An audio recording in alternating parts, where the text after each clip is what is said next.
자, 첫 번째 주제는 이겁니다. 뒤집힌 여야 지지율, 민주당 조작 검증하겠다라는 입장을 밝히고 있습니다. 야당이 지고 있는 여론조사가 나왔을 때 과연 당이 어떤 입장을 내는지도 우리 국민들은 지켜보고 있을 텐데요. 일단 민주당의 일성은 그 여론조사가 조작이 아니냐라는 의구심이 일성이었습니다. 3대 여론조사 기관, 대한민국의 대표적인 MBS, 리얼미터, 한국갤럽 모두 다 결과가 비슷합니다. 함께 보시죠. 자, 오늘 김재의 돌직구쇼에서 여론조사 총망라했습니다. 3가지 여론조사 띄웠습니다. 리얼미터입니다. 가장 최근에 발표된 여론조사. 어제 저희 돌직구쇼에서도 속보로 전해드렸는데요. 리얼미터에서는 국민의힘과 민주당이 오차 범위를 벗어나서 역전된 현상이 나타났습니다. 가장 최신 발표된 여론조사 결과인데요.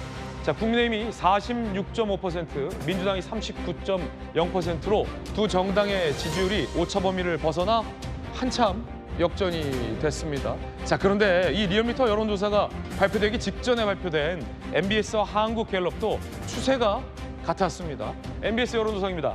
MBS 여론조사 결과도 두 정당의 지지율이 오차 범위 내이지만 정당 지지율 그래프가 교차된 모습 확인할 수 있습니다. 한국갤럽도 마찬가지입니다. 국민의힘 39, 민주당 36, 역시 오차 범위 내이지만 그래프가 역전됐습니다.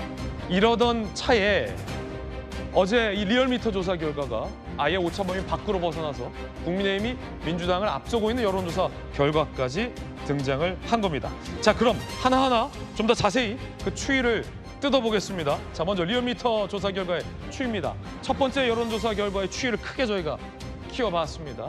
사실 2024년 12월 첫째 주 윤 대통령의 계엄 이후에 그 반사 이익을 민주당이 톡톡히 봤습니다.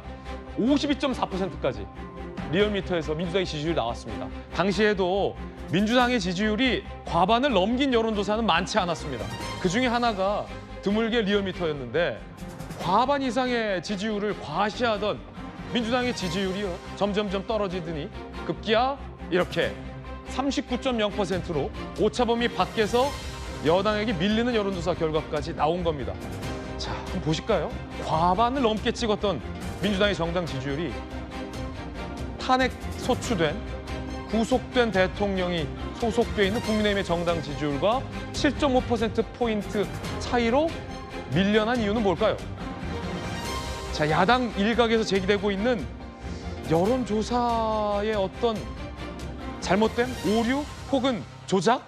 여러분 어떻게 생각하십니까? 자, 일단 여기까지 끊고 패널들 이야기 들어보겠습니다.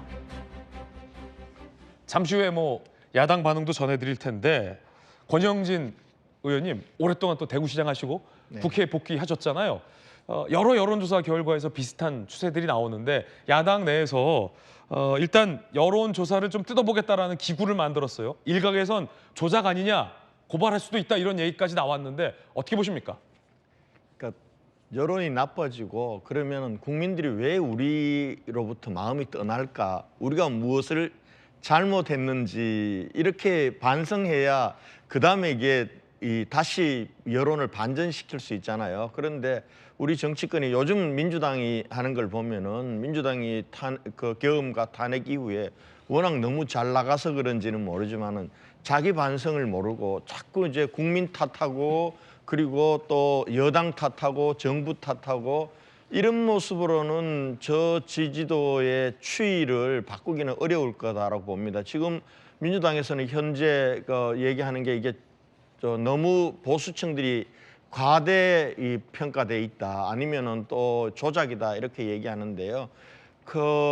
부분적으로는 3주차 여론조사 내용을 뜯어보면은 성향별로 자신을 진보라고 생각하는 사람보다는 보수라고 생각하는 사람들이 많이 포집돼 있는 건 사실이에요. 그거는 보수층들이 위기의식을 느껴서 적극적으로 응답하고 있다는 증거이거든요. 그러면 보수 결집이라는 거는 여론조사에 반영된 겁니다. 그럼 그것만 있느냐? 그럼 중도라고 생각하는 사람, 나는 진보도 보수도 아니다라고 생각하는 사람들의 변화는 굉장히 큽니다. 사실은 12월 2주차나 12월 3주차에 민주당이 50%가 넘어갈 때는 네네. 중도라고 하는 분들이 민주당과 그리고 이 국민의힘 지지의 격차가 한 20% 30% 됐어요. 근데 이게 거의 붙었습니다. 중도에서도. 이런 현상을 보면은 민주당이 그동안 뭘 잘못했는가 이 부분들 한번 돌아봐야 될 거예요. 그러면 결과적으로는 그 사이에 있었던 일이란 거는 대통령을 탄핵 소추하고 나서 국무총리까지 12월 27일 날 탄핵 소추했죠. 또 1월 7일 날 같은 경우는 최상목 대행의 대행까지도 고발 조치하고 또 탄핵시키겠다고 이렇게 나오니까 국민들 특히 중도층들은 예. 야, 이거 해도 너무하네. 윤석열 대통령은 잘못해서 국민의힘은 우리가 혼내주고 있는데 이 민주당은 뭐야? 이렇게 가면서 이제는 민주당과 이재명 대표에게 책임을 묻는 그것이 바로 저 여론조사 결과로 나온다 이렇게 보고 있습니다. 예, 일련의 여론조사 결과들이 야당이 여당에게 역전된 듯한 여론조사 결과가 나오고 있습니다. 야당의 반응 들어보시죠. 지금 뭐 당장의 여론조사의 결과에 연연하지 않고 내란을 신속하게 진압하는 것이 더 중요하다. 지금 여론의 추이를 보게 되니까 뭐 상당히 여론이 뭐 좁혀져 있거나 뭐 역전되는 상황도 나오고는 있는데요. 또 일부는 보수 과표집의 원인도 있다라고 생각하지만 이러한 여론의 흐름에 대해서 도외시하고 무시하지는 않고요. 일단 여론조사에 응답하는 분들이 표집된 분들이 보수는 상당히 활성화되어 있고 진보와 중도는 비활성화되어 있고 그 원인이 뭔가를 떠나서 그게 어쨌든 표집된 소위 이념 성향의 응답자들을 통해서 확인할 수 있는 거잖아요. 그거는. 자, 야당의 주요 의원들의 이야기를 들어보면 보수가 결집됐기 때문에 실제 여론과는 다르게 여론조사 결과에서 나온다는 취지입니다. 과연 그럴까요? 중도층의 민심의 변화는 없었을까요? 야당 의원들이 언급하지 않고 있는 중도층의 마음의 변화도 여론조사에서 잡혔습니다. 함께 보시죠. 자, 이 그래프는요, 중도층의 마음의 변화를 나타내는 중도층 지지율입니다. 앞서 권영진 의원 말씀 주셨듯이 저는 보수도 아니고 저는 진보도 아니고 저는 중도예요 라고 답한 분들의 민심의 변화만 따로 떼서 봤습니다.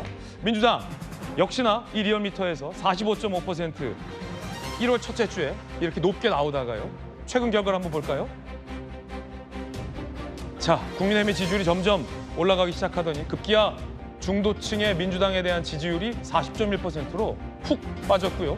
국민의힘이 39.0%로 훅 올라서 오차 범위 내에서 두 양당이 접전하는 양상까지 보이고 있습니다. 이 그래프를 보면 김유정 의원님, 앞서 박찬대 원내대표나 조승래 의원 설명대로 그냥 보수층만 과다 결집돼서 민주당의 불리한 여론조사가 나오는 건 아니다라는 걸 의미하는데요. 중도층이 민주당에게 등을 돌리고 있다. 전문가들은 이렇게 진단하고 있는데 야당은 왜 애써 애면하고 있는 겁니까?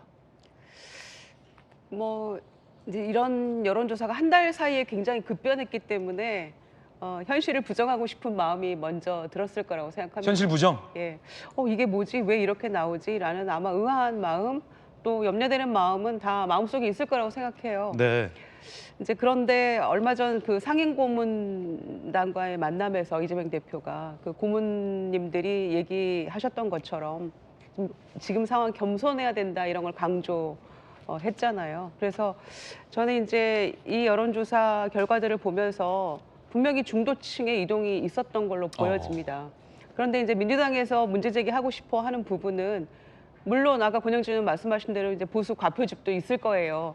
그런데 그 ARS 여론조사뿐만이 아니고 우리가 주목해야 될 부분은 전화 면접조사의 결과도 추이가 비슷하다는 거죠. 그렇죠. 그래서 그런 것들은 비단 ARS이기 때문에 그렇다라고 저희가 단정적으로 말할 수 없는 예. 부분이 있어요. 그리고 또 하나는 호남 지역에서 이를테면 정권 교체, 정권이 뭐 계속돼야 된다라는 부분들이 상당히 높은 그 숫자가 나왔기 때문에 근데 이게 맞는 것이냐라는 또 문제 제기를 하고 있거든요. 그래서 하나하나 좀 뜯어서 볼 필요가 있는 것 같고요. 중도층이 흔들리고 있는 건 맞는 것 같습니다. 그래서 아마 조기 대선은 거의 기정사실화하고 국민의힘에서도 얘기하고 있는 걸 보면 선거 때까지 굉장히 이 지지율 추이는 몇 차례 아마 출렁일 텐데 이 상황에 대해서 면밀하게 분석을 하고 저는 겸손하게 예. 이 상황을 수용하면서 무엇이 문제인가를 조금 고민해야 된다고 봅니다. 그러니까 무조건 부정하는 것보다는 아까 말씀드린 것처럼 호남 지역이나 이런 건 조금 의아한 부분도 있긴 있어요. 그렇지만 그것까지도 우리가 다 면밀히 분석하고 우리에게 지금 부족한 게 무엇인지를 조금 고민해야 된다고 저는 생각합니다. 예, 김유정 의원께서 언급한 현실 부정, 아마 야당 지도부는 현실을 외면하고 싶은 마음이 있는 것 아니냐라는 개인적 견해까지 분석해 주셨습니다.